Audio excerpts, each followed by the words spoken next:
So first, I want to thank you all for coming out on a Saturday afternoon. And I was going through some notes, and I realized Terron and I started working together in 2023. That's right. So second, I want to congratulate you for the continued success and this evolution of your work, because I've seen it grow since then. Thank you. And for those of us that haven't known you this long, tell us a little bit about growing up in Virginia. Well, it was pretty fun, honestly. I consider myself to have grown up in a lower middle class income or household. Both of my parents were in the military. Um, Mom's in the Army, dad's in the Navy, and so whenever somebody asks, like, where did you get this, artistic nature from?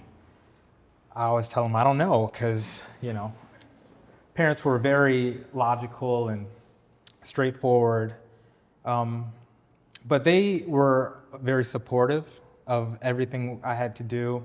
I also have a lot of brothers, and they're creatives as well, and so I just think it's in the DNA maybe. Right. And I'll just say, also I experienced a lot of different cultures where I was in Portsmouth, Virginia. Right in like a metropolitan area, there's Chesapeake, Suffolk, Norfolk, Virginia Beach, and Portsmouth, and a few others as well. And so you get a wide variety of different backgrounds. Right. It's Yeah. definitely a melting pot. And you moved around a little bit as well. So you got to experience like different communities in other parts of America. Yeah. What were some of those communities? When I was younger, Texas, Fayetteville, North Carolina, Alexandria, Virginia, a little bit further north, and Maryland as well. Right. And then you spent some time in Chicago? Yeah. Yeah, and now Yes. New York. Yep, that's right. And so what is some of the things you've learned about the differences between Black people in America in all these different cities and environments? What's the same and what's different? Yeah, well, I think a lot about how, people will say that it's your environment, whether or not you do good in life, or how you behave and all of that. And having seen a lot of different environments, I can tell you that oftentimes it plays a big role, but other times it's mindset and yeah, I think that it's it's kind of it's hard to look at the vast the Black community as a whole, because there's a lot of us that are less fortunate. Right. Right. And was religion a big part of your upbringing? Yeah. Yeah, you see it a lot in your work. Yes. Tell me about your relationship with the church, but also like, typically when you grow up in a religious family, there's a little bit of strictness to that, but also in a military family. But then you have to have this flexibility when you're moving around and Right. the flexibility of being in different environments. What was that like? Yeah, that was strenuous. I should say my first memories of the church was at my grandmother's church, and so therefore my mom's church, a New Hope Baptist, and my grandma was an usher, and so white gloves, helping people in, handing out the fans, Right. just like I can remember Sunday school too, because at a young age I was too, well, they call it ADHD now, but back then, you were just too rowdy. Right. And so they will put all of us in Sunday school. And so, I was thankful that I got a lot of those virtuous lessons Right. from the church. And then my parents made us sing in the church choir. And that was fun at first when I was, 6. But by the time I was 17 and I realized I couldn't sing, it started to be like, why am I doing this? But yeah, it's definitely a big part of my upbringing, and it continues to show itself in my work. Yeah. And, spending the first part of your post-college life in Chicago and now in New York, what is inspiring you the most about this city that is different from Chicago? That is a great question. I think that this is like the art city, and Yeah. I've always wanted to be here, and I really didn't know, what it was going to be like until I actually moved, and then I found out like, oh wow, this is just like, Just just like like Chicago. Chicago, just like Portsmouth. People are just trying to make a dollar, Right. and yeah, but the main difference is in Chicago, I was afraid to go into a lot of those black communities. I mean, you guys hear what is happening there. Like they call it Chirac, and Right. Right. it can be bad here, but then there's gyms like this neighborhood and many others that I can frequent. Right. And talk to people and learn their experiences. Right. Right. And for me, it's a clear evolution in your work. But over time, what has changed for you the most about your technique and your ability to, let's say, just make a painting? Yeah, I was not always a great painter or a draftsman. Like you should have seen some of the figures years and years ago. And so I like that now I'm starting to get a handle on the medium. Right. And so I'm starting to experiment a little bit more and just try new things and kind of like take this very traditional medium into a more contemporary context. Right. And, this is a question I love to ask. Like, what are you currently reading, or what have you read historically that most inspires you in your work? Yeah, I've been getting through W.B. Du Bois' The Souls of Black Folks. Right. And that's an amazing book to read as a black person in 2025 because it's almost like he wrote it, today. Right. And just, he talks a lot about experiencing this duality between being a black person and being an American, and how a lot of us want to just be seen as Americans, but, everywhere you go, you're just black, black, black, black, right? Right. And so I've been struggling with that and, kind of making art about that. And then I'm also reading The Republic by Plato. You guys never read that, that's a trip. This book is, Plato writes about this conversation between Socrates. It's a fictional conversation, but it kind of gives you insight on how he thinks. Socrates goes to this house party and they just start talking about like justice and injustice and working their way all the way down to the point where they're like building this city and what it needs to function. And so I'm into philosophy and having that sort of inform my thinking when it comes to paintings. Yeah. And a lot of artists that are inspired by literature are discussing different ways how it translates into a painting. Mm-hmm. And for you, how does reading these old philosophers or even new ones. How does that process help you translate into a visual language, into a paint on a canvas?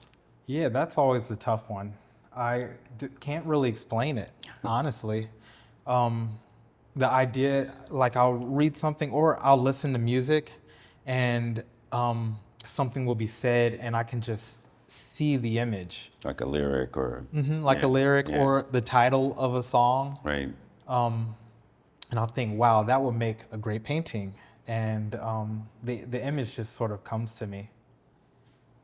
And speaking of titles, let's go into your exhibition here, Rooted. I remember when we were first discussing the show, you were going back and forth about how to title the show, and you Yeah. eventually landed on the first title we discussed, which was Rooted. Yeah. What does this title mean, and why did you choose it over the other titles you were thinking of? Yeah, I think that Rooted was the perfect just word for what I was trying to accomplish with the exhibition. There's a lot of references to our past in this work, biblically and also historically. And there's ties to older art forms. And I think that it's all sort of related, and that title just sort of got to the point Right, in a perfect way. right. And I also remember you initially said this felt like an extension of your last solo. Yeah. But for me, after seeing it, it feels more like an evolution of the last solo. And for those who don't know your relationship to the old master painters like the Dutch painter Rembrandt and the Italian painter Caravaggio, and this notion of chiaroscuro and the usage of paint to control how we see light in the work. Talk a little bit about who Rembrandt is or was, and Caravaggio, and how they've inspired your work today. Yeah, if I'm not mistaken, they existed at around the same time, except for one was working in Amsterdam, the other was kind of going all over the place, but I think mainly in Italy. And they, for the most part, especially Caravaggio, was financed by the church. Right. They wanted to have these big, extravagant, and realistic paintings in order to get people to come in and feel the pain of Christ or the saints of the time. And the only way to do that, I think, was to have a bit of drama. And that's where this idea of chiaroscuro or light and shadow comes in, having like it really dark and then just blast you with the color and the main figures, I think is really powerful. Right. And they didn't do that before. Before it was all, I think of Raphael, very colorful. Even Michelangelo with, the ceiling. It was Very a bright, lot. bright. Yeah, very bright Yeah. and extra, if you will. But once the Baroque happened in the 1600s, they sort of toned down a lot of that and made it more human, more humane. Right. And that sort of draws into Rembrandt's work. He did a lot of religious paintings too, but Amsterdam at the time was a bustling city, kind of like New York, and they had a lot of trade and merchants. And these people wanted to, flaunt their wealth. And how else do you do that besides get a nice commission by the best artists around? And so usually they would go to other people. But once Rembrandt started to get on the scene, he sort of painted them in a way that made them, they looked wealthy, but they still had this sort of personality, this sort of normalcy. Like he hid their wealth in certain details. Right. And I love that. I love symbolism and, just kind of like not giving you too much. Right, right. Yeah. And I think I want to kind of start in the beginning of the show. There are some historians and anthropologists who say that Jesus Christ was a black man. And with that being said, then Adam and Eve would probably be black parents. Yeah, very melanated. And so are you referencing that in these two works over here? Yeah, for sure. And I've done Adam and Eve painting before, but they were in the paradise. They were in Eden. And so this one is sort of a darker take. I think that it can also be like hard to approach. But in this work, they had just been cast out, and now they're stepping into our world. Right. And so size was a very important thing. I wanted them to be life size, and maybe even if they were being shown by themselves, like lower down to the ground. But yeah, I definitely feel like the original people.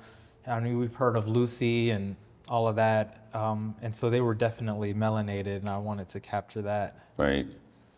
And in these two images, where are they being casted out of? And what, talk about certain items or symbols in Yeah. the painting, like the dove and the snakes and the apple. Yeah, well, they're casted out of Eden, which was their home for a long time before they partook in the tree of knowledge, wisdom. And I actually think that tree or that act was sort of the birth of humanity, because we all make mistakes and it's a very human thing. But it's also like, oh wow, we're nude now. Like we got to cover up, and surely they felt more free before. And so I didn't want you to be able to see the paradise, partially because I had already painted it in my own way, which was like I used the Congo as a reference. So like jungle and all of these different animals. But in this, I felt like because they were cast out, and they couldn't turn back, that I wanted to have it blackened between these gates. And of course, the serpent's there, sort of like not menacing, but kind of like triumphant. Like he just Right. he won. The half-eaten apple to Eve's right is just cast aside, because they know that they did wrong. And I wanted to put the dove in there to represent the Holy Spirit, because although we were cast out, it's not as though we're forgotten, and we're always like looked after. And so the dove follows us, or follows Adam out of this space. And I also think it's important to mention their body languages are very different. Right. Eve's body language is open and free, and kind of unafraid almost, like ready for what's next. Right. Whereas Adam is kind of bowing and he's sort of ashamed. The light's blinding to him. Right.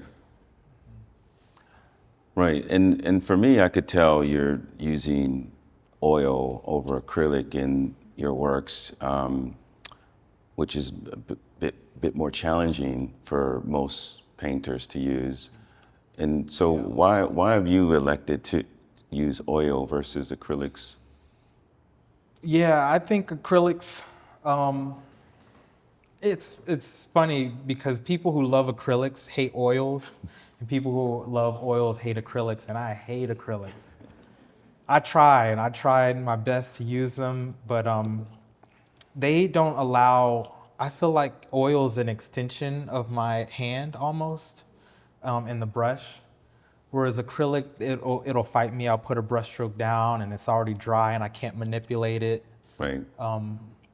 The oils also allow for this, what we call it glazing, but it's very transparent. The medium's very transparent, and so you can put layers and layers and layers on top of one another, and they'll begin to reflect off of one another. Right. And what it allows for a sense of luminosity that I think can only be achieved with acrylics if you are a master of the craft. Like it can be done, but God, it takes the right kind of crazy person to do it. Now, And- I've seen some good, Kerry James Marshall is known for using acrylics, and he does it masterfully. So it can be done. Right. And to make these shadows, you're probably not just using colors right out the tube. No. So talk a little bit about mixing colors to create these colors that are not, you can't really point a finger on the exact color that you're using in some cases. But talk a little bit about your technique of mixing colors to create the colors the color palette that you use. Yeah, I will set out my colors. It's your basic Van Eyck brown, white, burnt umber, all of the browns, cadmium yellow. I'll use ultramarine and Prussian blue, cadmium red, and alizarin. And that's pretty much the main things, that and sap green. And I don't do a whole lot of pre-mixing beforehand, although I was taught to do so. I do a lot of my mixing right on the palette with the brush, and I'll kind of grab color from here. It's not right, I'll grab some more, and I think that makes the end result a little bit more interesting. It reminds me of my colored pencil drawings, which was how I was originally trained. If you played with crayons or colored pencils, you'll know that you can't just sort of use one color. You have to blend them together and mix a whole lot of different colors. And I'm just, trying to, I honestly want to put more colors into the, Right. into the paintings. But that's pretty much how I do it. I think a lot about temperature too. And so if it's a shadow, it's a bit cooler, I add more blues into it. And it's very like intuitive and straightforward. Right. And speaking of like the evolution of this show as opposed to the last, you have these really small works that are behind us, and two that kind of jump out for me. We'll start with the mother and child painting that's behind you. Yeah. Can you talk a little bit about that painting and what it means to you? Yes. So this painting is titled Nourish, and it's a very tiny painting, 6 inches by 6 inches. And if you've been to a museum, you'll know that there's mother and child, Madonna and child, mother and child pieces all throughout the Renaissance, all throughout art history in general. I think it's natural to want to give honor to mothers. It's the bringers of life, if you will. And I wanted to do that, but I wanted to do it in a sort of a slightly different way. And so in this piece, she's holding her daughter, and they're apple picking, which I think is almost like a lost art. There's not a lot of places, unless you go, further north, where you can just cultivate your own produce. And so we were kind of stuck with whatever they give us in the shelves, And so I kind of wanted to make a piece that reminds us that, life's not really supposed to be like that, and we're given these things for free, Right. you know. Yeah. And so in that way, it sort of ties into a little bit more of the religious aspects of the pieces. Right. And on the contrary, the other piece I'm referring to is, I think, on is it on that wall, Angel, the which is more of a painting of a fetus as opposed to what we might assume to be an angel. Yeah. And you're referencing things like life and abortion and Planned Parenthood in the Black community. Yeah. Yeah, Yeah, I was shocked to find out that, you know, because I had been in Chicago for 7 years, and I know there's a lot of street violence, but I think one of the main ways that Black folks are kicking the bucket is through abortion, and you know, I know sometimes it's necessary, other times it's, you know. And I won't speak for you, but I've been through it myself, and it's very personal, the work. And so I just thought that, you know, why not sort of think about that right. and put it out there, and like you said, the painting's called Angel, but it, you know, I've heard that like this sort of visceral red makes it seem like, you know, kind of like almost like a monster, you know, in a funny way.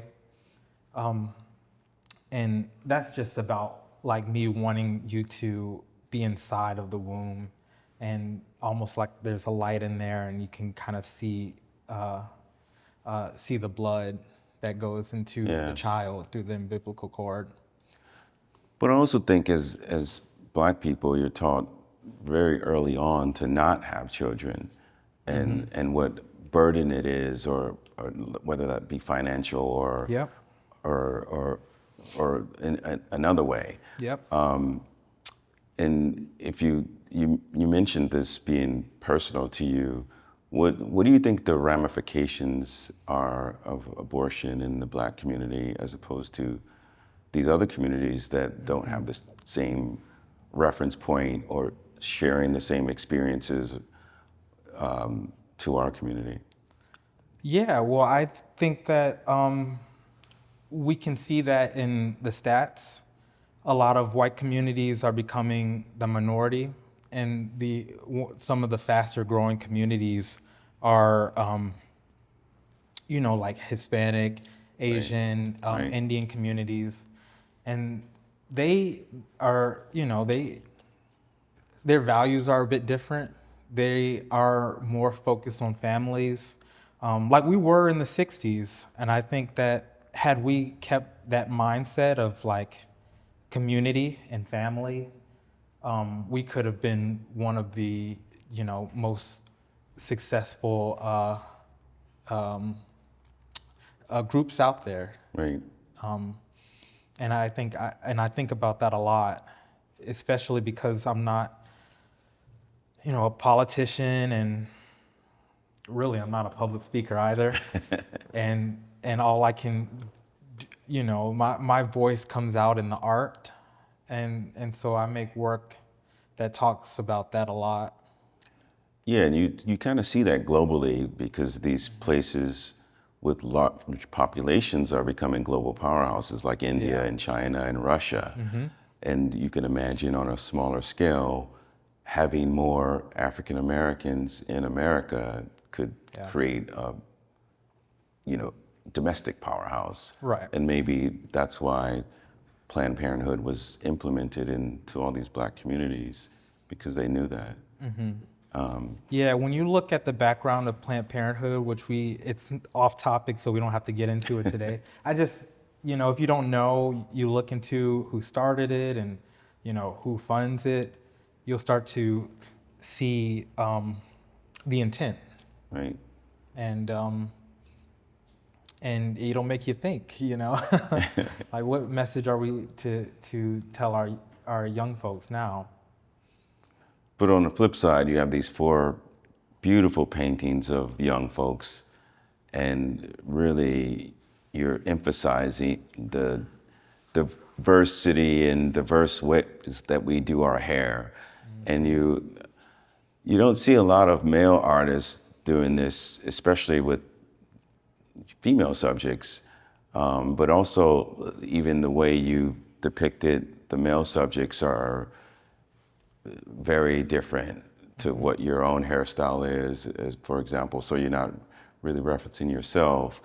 Who are these people in these paintings? I know I always ask you that. Yeah. And I don't mean where did you find them, but Right. who are they?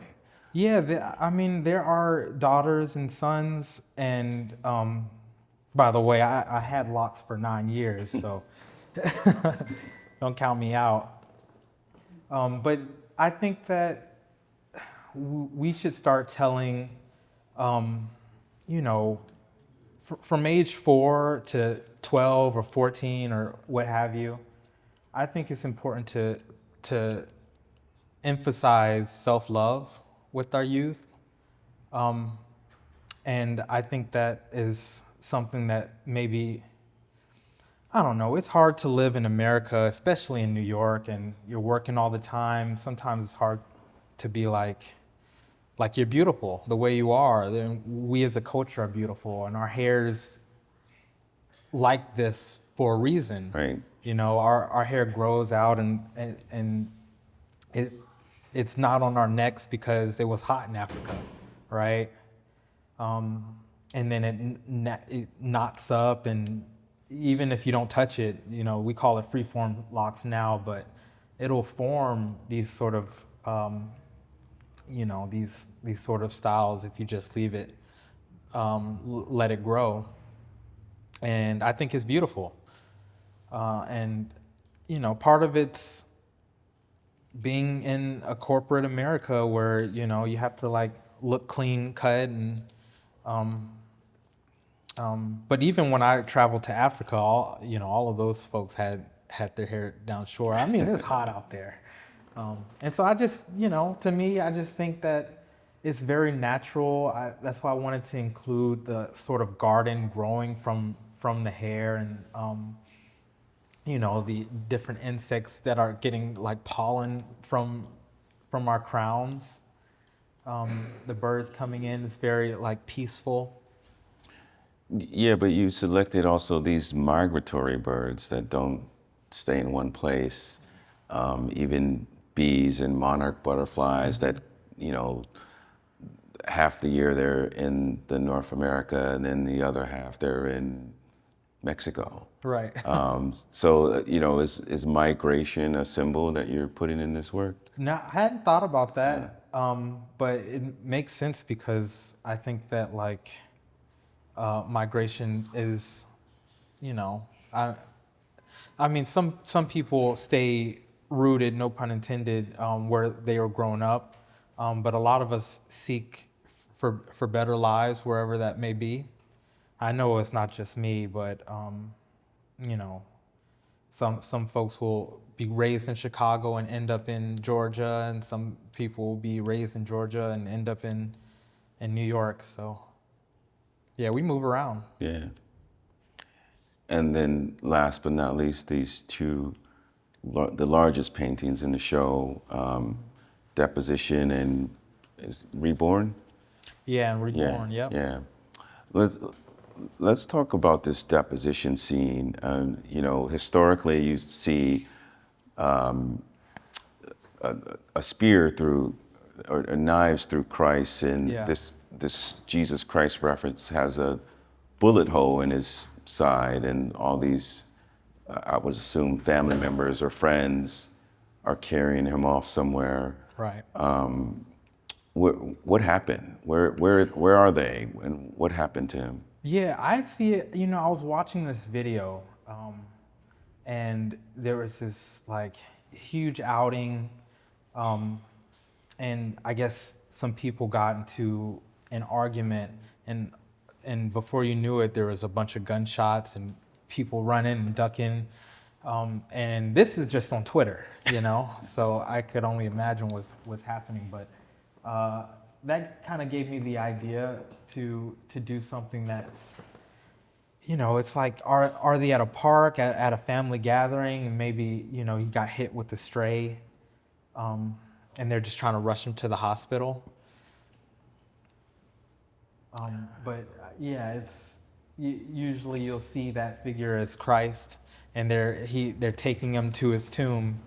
Um, and in this case, I think if you look closely at the figure's eyes, you'll notice, you know, I don't know if he's going to make it, which Right. is sad. Right. And I know historically you've created scenes that were specific to places like Chicago and New York, and this particular scene is in Atlanta, right?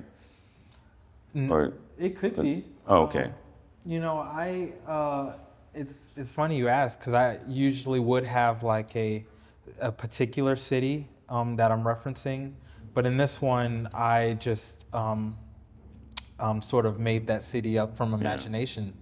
And the reason why I did that is because I didn't want it to be in a particular place, but I just wanted it to have that to have a feeling, you know, a sort of urban feeling. And it almost reminds me a little bit of DC. right, You right, know, very low buildings, and you see yeah. the you know, the neo-Roman architecture in there. And then this sister painting, Reborn, or is it Rebirth or Reborn? Reborn. Reborn. That painting seems to more be referencing baptism and going back to your relationship with the church and Yeah. a more joyous scene, if you will. Yes. And so I know you told me it was a sister painting. How do you feel these two paintings work in cohesion? Yeah, I think that, well, I wanted there to be like a start, you know, the Adam and Eve, we're working our way through, and a finish. And I think that, you know, like after you go through all of the trials and tribulations, sometimes you need to go back to your roots. And so I wanted to make the Reborn painting, and I included a gentleman who's specifically not like a teenager, like when I was baptized, which was at 14, but an older man who had, you know, has scars and he's been through things, Right, and he's still like, you know, it's not too late. You know, it's not too late to be saved.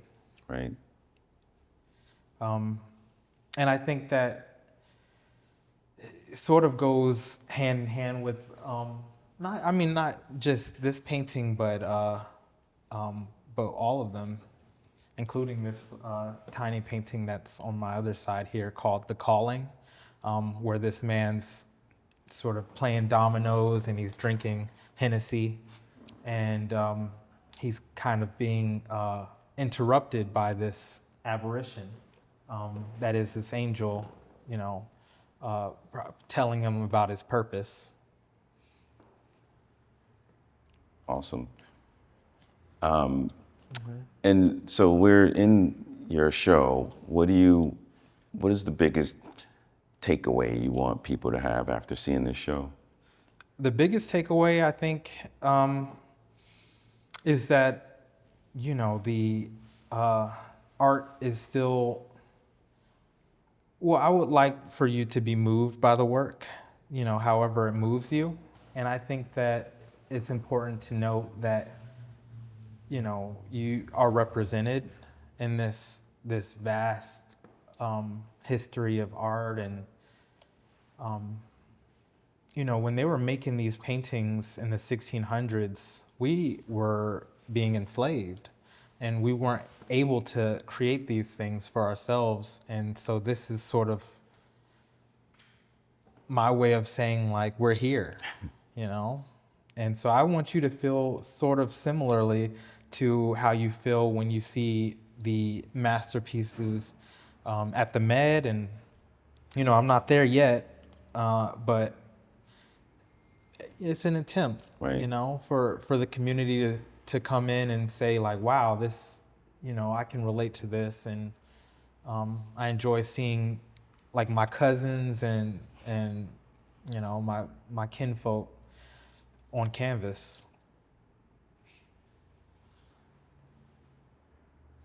Awesome. Yeah. Thank you. Yeah, no problem. Thank you. Yeah.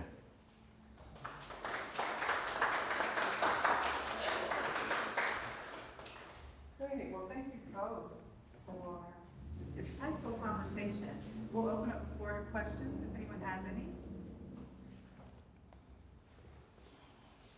Not all at once. Yes. You come across the the reality of moving around as an African American person to different places. But how do you feel doing that, and why was it that way?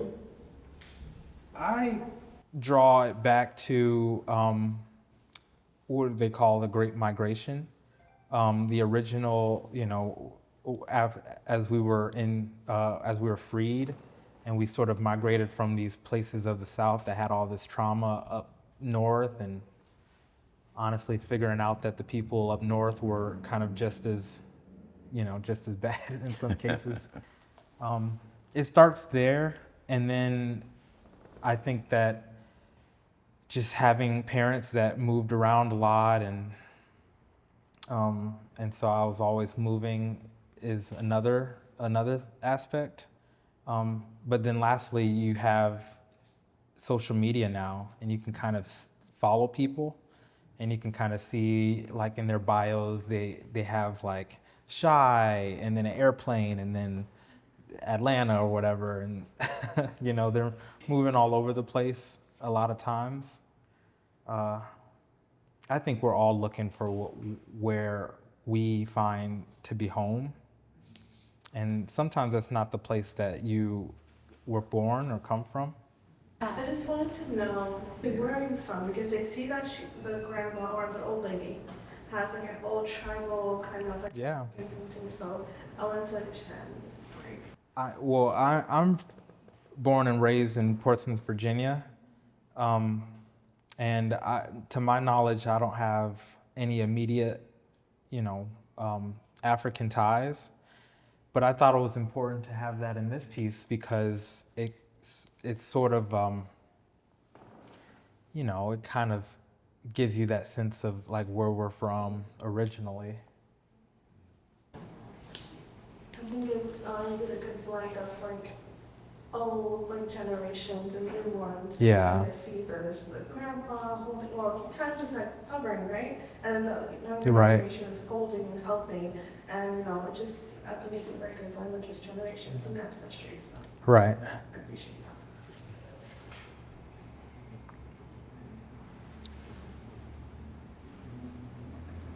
that. Any other questions? What's for the future? What's your next project? Oh, I'm this and that. What? I just said this and that. My next, I'm an artist too. yeah, my next big thing that, I consider big will be this sort of, it's kind of like a traveling print show. And so I studied in college as a printmaker. I just sort of pose as a painter. And, I'm excited to get back into printmaking and see what these years of studying will do for the print work. Yes. Is there a reason that you put Nikes on this guy over here? Is it to date or give us a time frame on this piece over here? I'm sorry that I put what in She the has sky? Nikes. Oh, yeah, the pant. I sometimes will put shoes that I kind of want, and the paintings. um, yeah, and sometimes I'll use like myself as a reference, and so I'm actually in that piece with Vans, which is no, I wanted him to feel like he's flashy, because sometimes you'll find that in the black community, right, with like the jewelry and the Nike. Yeah, I just thought that it kind of built his character a little bit. Yeah. Had nothing to do with the resurrection or any of that other good stuff. No. Just checking. Mm-hmm. No, and Does it have- well, I was just gonna say I don't often I won't put brands in my paintings because they make enough money as it is. But sometimes I think brands help. Kind of like you said, it'll tell you what time period it is, and yeah. Wasn't that like the necklace he has, if you know the album, it's like the 70s and 80s. Is it? Yeah, that little character I didn't know like Domo or I just thought it was kind of like cheesy almost. I wanted him wanted it to feel kind of like too much. Yeah. The paintings that you're doing, most of them they're not looking at you. And I was just wondering why that gentleman with the red was facing, why you made that choice to face out. Yeah, to look at the audience. Yeah. Yeah. I think that, well, I just wanted it to connect to you in a way that, because if they're all like doing what they're doing and, it kind of like excludes you from the process. And I think that it's just sort of a gesture that makes you kind of feel what they're going through. Like he's looking out almost as if, like, can you help me? Right. Yeah.